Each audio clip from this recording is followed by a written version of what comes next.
إذا سمعت هذا الصوت السعال على ابنك، هذا بما يسمى السعال النباحي، وهذا السعال النباحي بيكون سببه إصابة طفلك في فيروس، ولازم انت هنا تكون مباشرة تاخذه على الدكتور، لأنه ممكن يأثر على الرئة بشكل أكبر، وهو بشكل مختصر بيأثر على مجرى الهواء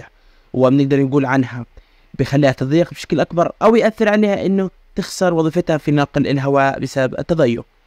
روح خذ ابنك على الدكتور إذا سمعت هذا الصوت.